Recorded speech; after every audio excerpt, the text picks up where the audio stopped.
Hey guys, Pro1701 here, and today we are going to talk about the Sixth Doctor stories that I have and haven't seen.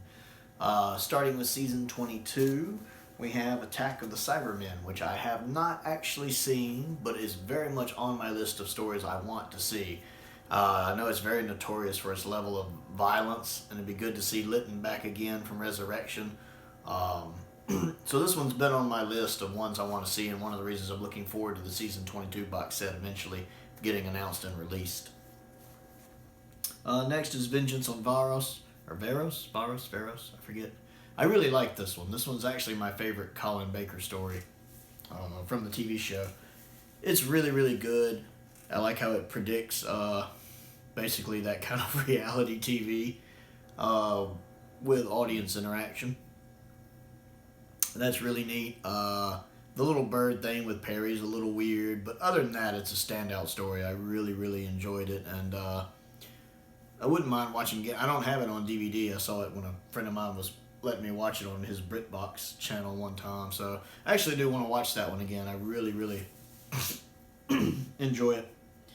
Next on the list is The Mark of the Ronnie, which I've never seen. I've always heard it's way better than Time of the Ronnie. I usually hear that it's good or it's at least decent. I don't really hear that it's bad very often. And it'd be nice to see the first story with the Ronnie in it. I would enjoy that. Next is The Two Doctors. This one's okay. I think it runs a little long. I think it's a pretty good script from Robert Holmes. Some of the execution just doesn't work. I love having Troughton back. I love having Frasier back. I even like how well the Sixth Doctor and Colin get along together. I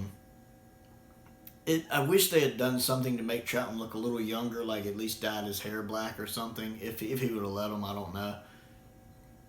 And I wish his shirt was a little more blue than white.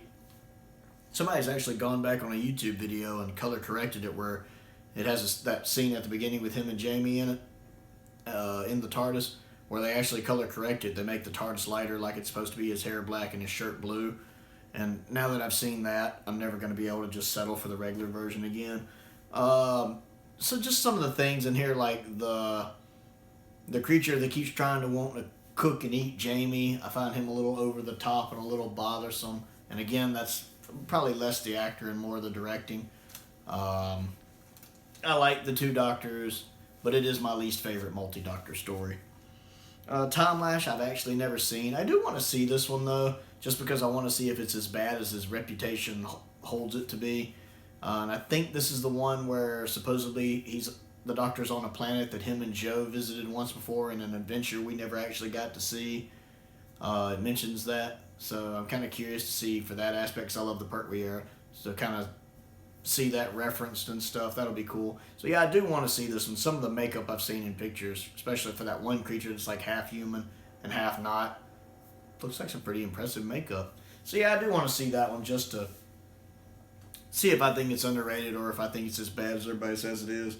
Revelation of the Daleks, I really like. I think it's a great Dalek story. Most of the 80s Dalek stories all the 80s Dalek stories are pretty good.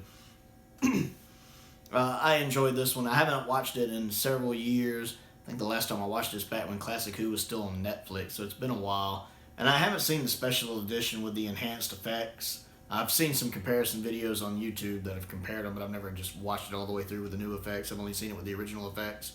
But I really enjoyed it. I thought the cliffhanger with the little stone carving with the Doctor's face on it tumbling on him was a little cheap looking.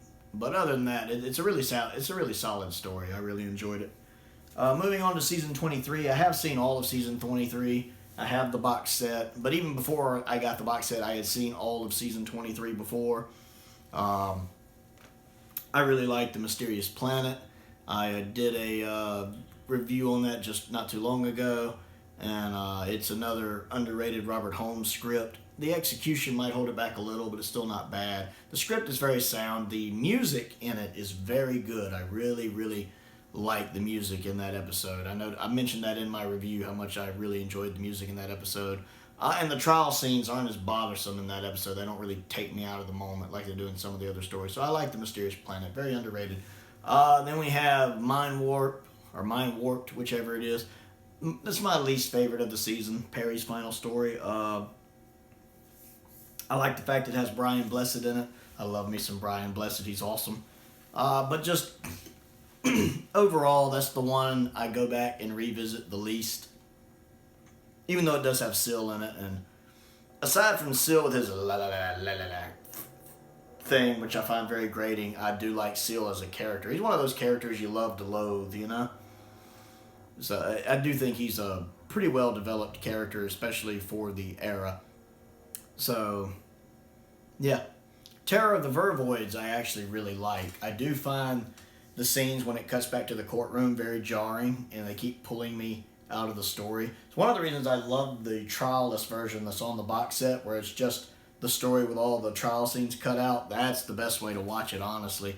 If you're just watching it by itself, you know, if you're watching the whole season, then you need to watch the regular version. But if you just want to watch the story, just watch that special edition. I also want to comment on how much I love the special intro they did for that. They revamped the intro for that special edition of it, which takes basically the Colin Baker intro and mixes it with the Russell T Davis era intro, like they had a baby, and it's really, really nice. It's really neat looking. I wish more stories that got like the CGI upgrade treatment would also get upgrade treatments. Like, I was a bit disappointed in the season 8 box set when I found out the Terror of the Auton edition, which has the special upgraded effects, didn't have an upgraded intro. I kind of wished it had. I thought it was going to have like that little background intro like was in the trailer for season 8, and it didn't. I was a little disappointed.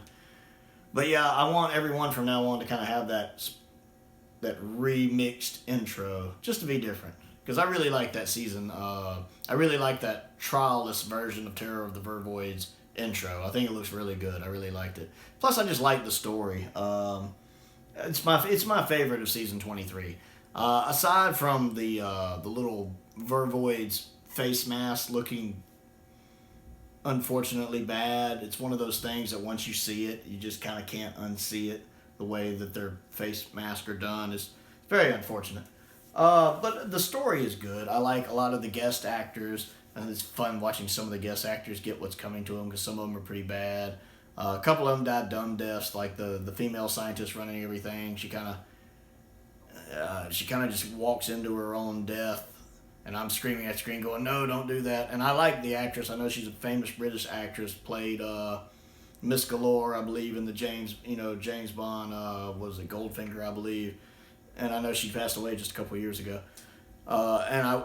She does a good job playing the character in this story. I just wish that her character's death had been done better, because it's kind of needless, and that kind of bothered me. But it's a great story overall. I really enjoy it. And then The Ultimate Foe is an interesting one, because the first half is written by Robert Holmes, and then the second half is written by Pip and Jane Baker, because Robert Holmes sadly passed away while working on it. And all that bit with Eric Sayward I'm not going to get into. But basically Pip and Jane Baker had to